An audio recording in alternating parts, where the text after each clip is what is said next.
girl. Hey, welcome back to my channel.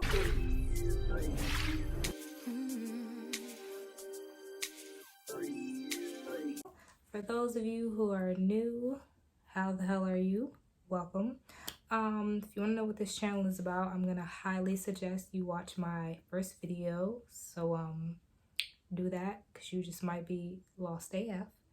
Anyway, welcome back to my channel, everybody. So I know I've been on a month-long hiatus and my bad. So what ended up happening was I didn't forget about my channel. I had corona. Ooh, swear. I had corona and it was awful. So let's get into the nitty-gritty of it. I got diagnosed with having corona. I want to say it was March 13th or something. It's the second week of March. And the funny thing was, I was diagnosed with having corona about a week and a half after I had already been sick. So it was a long process. And I ended up being sick from the last week of March, so the March 30th week, all the way until the end of April. Like, I really wasn't feeling myself until the end of April. So what ended up happening was, y'all, I don't know how I got this shit. Like, I gotta stop cursing. I don't know how I got it. The only thing I could think of was I went in Costco like 2 days before I got sick. I was in Costco with my mom and my aunt, and I had ventured off by myself to go to the bathroom. The only reason I went into Costco was because I needed to go pee. Like, I wouldn't have gone in if I really didn't have to pee. And you know, I went in the bathroom, washed my hands, all of that. I came out and I like instantly like scratched my eye because like I'm always literally scratching my eye. It's a habit I've noticed. In the instance I did that, the next thing I was like, well, damn, I'm finna catch the Rona because I didn't just touch my eye, infected myself. That probably was not the reason, because I will repeat, I did wash my hands. I'm a very clean individual, so just want to point that out. I'm clean AF. I really know that's the only place I've been to, because 2 days after Costco, I was bedridden, like fevers, chills, I was sweating, hot and cold, coughing, and I was so weak. Like, I could not move. I ain't even gonna lie to y'all, I was hella dirty. Like, the first week, I did not shower, I didn't brush my teeth, I didn't even floss. Like, I was hella dirty that first week. Like, I feel real bad about it, but I was so weak to the point that I couldn't even get up. I could barely get up and like go in one of my own drawers. Like, I could not leave the comforts of my bed. Like, I was so weak that I could not do anything. Like, it hurt to even roll over. And the crazy thing about it was, I had different symptoms what seemed every few days. So like the first couple days it was fever, coughing, and weakness. And then all of a sudden it merged into other things. Like, I was getting body aches. I woke up one day, my lower back was so sore, I literally had to contemplate if I had sex or not, because those are things I like to remember. But like, I really could not. I was like, what is going on? Like, somebody broke my back in and I couldn't even remember it. Like, it's crazy. I had lower body aches. I couldn't bend over. And then the worst thing of the worst happened several days later. So we went from first week of chills, fevers, coughing. Second week I'm on body aches. By the third week, I couldn't taste or smell anything. And this was probably the worst symptom. I'm sorry, I actually, in the second week, I could not breathe as well either. But to me, the worst symptom was not being able to taste or smell my own food. Like, I was heartbroken.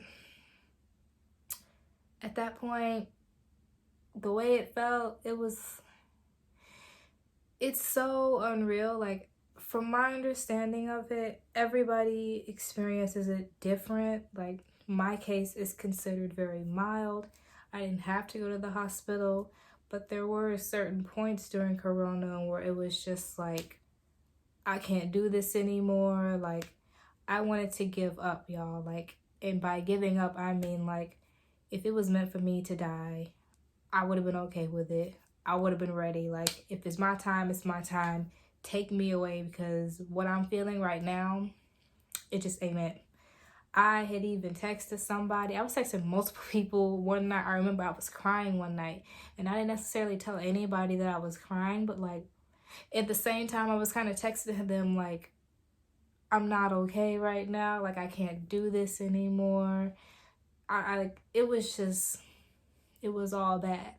And then when my taste and smell went away, I was like, Jesus, if you ready to take my wheel, take the car with you, because at this point, what are we doing? I don't know if y'all know, but not being able to taste or smell anything, there is no point in eating anymore. Like, what are we eating for if I can't taste or smell my food?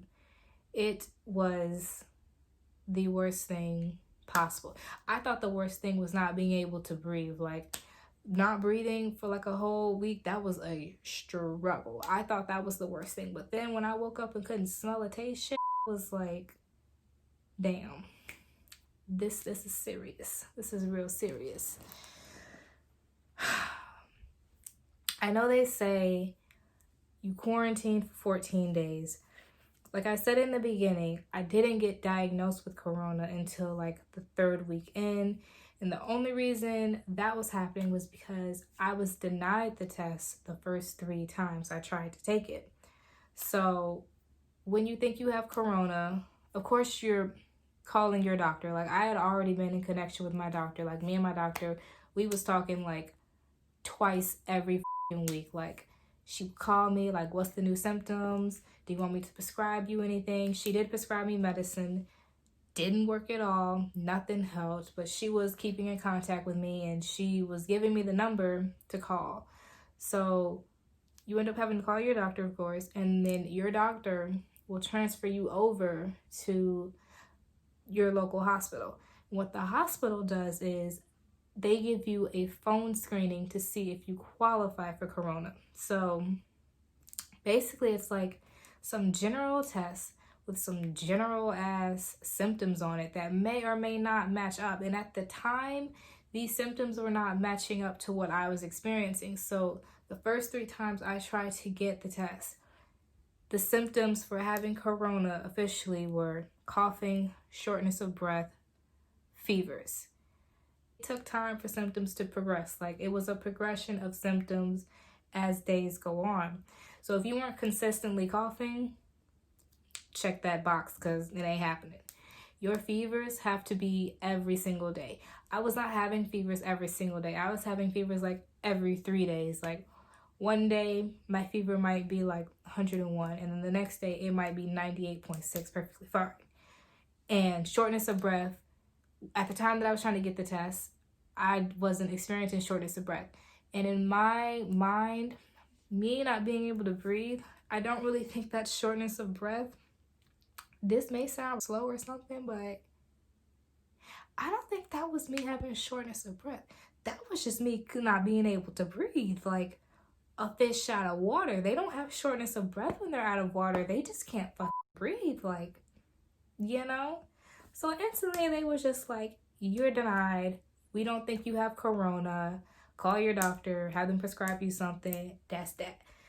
So, you know, at this point, I'm kind of like disappointed, because it's like they're telling me I can't even take the test because they don't think I have corona. My doctor over here is like, we don't know what it could be. It's flu season. It wasn't until that I lost my sense of taste and smell, which, remember, is in the 3rd week, that my doctor was like, okay, I think you had corona.